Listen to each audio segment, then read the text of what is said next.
There's like 3 strikes against you. Yep, exactly. Or just as being African American and female, or just No, being a female period? the challenges of our station, we are prominent. We're black station.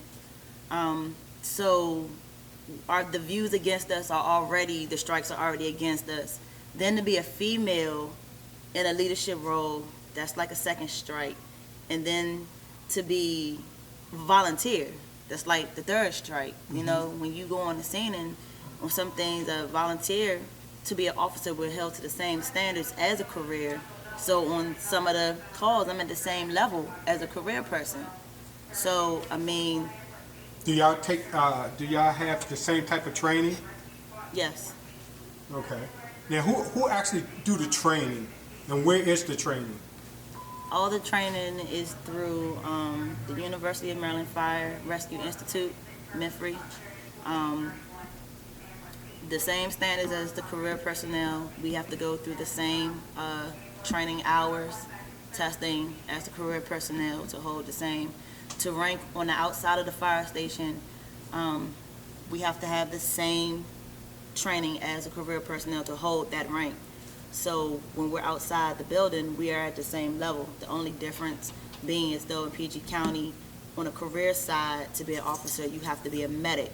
Well, because it's not mandated as a volunteer that you have to be a medic, that's the only thing that separates the officer criteria between volunteer and career. Okay. And on the average, if you can give me this answer, how many female drivers, volunteer drivers, are there in the county, or do you see a lot of them, or can you give me a number? Nowadays, it's quite a few. When I first joined 8 years ago, when I came here, you know, Burley was here, and she was a career firefighter, EMT, and she drove the truck, and she drove 171 and 174, and I looked up to her because at the time, she was the female that was here, and she was doing everything. So that was kind of like my vision. I was like, oh, she could do it, I could do it. Kind of who I looked up to then.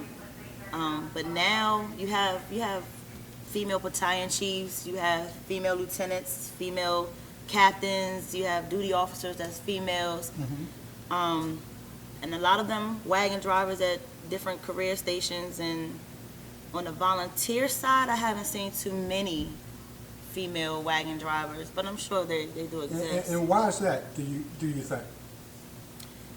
I think sometimes it's just for the females understanding what it is they have to accomplish here. I mean, But what is so different from career and volunteer as in drivers?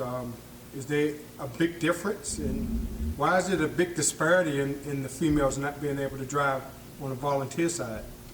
well, of course, the time frame and everything, of course, on the career side is different. They go through a different, not different type of training, but, you know, when they go through the academy, they, you know, get all the driver's training. They get everything at one time. On the volunteer side, you know, classes is as you take classes, as you take pumps, as you take EVOC, as you take. So it's kind of already implemented in their career task that they're going to drive something sometime. On a volunteer side, it's more so if it's what you want to do. And sometimes maybe I think some of the females get discouraged or get overwhelmed maybe, or, you know, they don't have the backing of their guys. I can say that either I've done a good job proving myself, or these guys really appreciate me because I have a backing. I mean, the backing of your crew, of your station, really plays a lot in what you do. So do you think that due to the male dominance and they just don't want to see a change, or is this you don't have an interest on the female side of wanting to actually be operators? I can't really speak on that. For here, I think, for me personally here, I think the guys are excited of the fact of a female kind of driving. So I haven't had that. I haven't had that shut down on me. It's more. The time that it's taken is more so myself. Just going out there and being prepared to drive and take on the responsibility of being a wagon driver. it's never been the guy saying, oh no, we don't want a female driver. They've actually tried to push me out there and get me to do it. So here, I mean, it's no challenges here, but I can't speak on the other stations. Okay.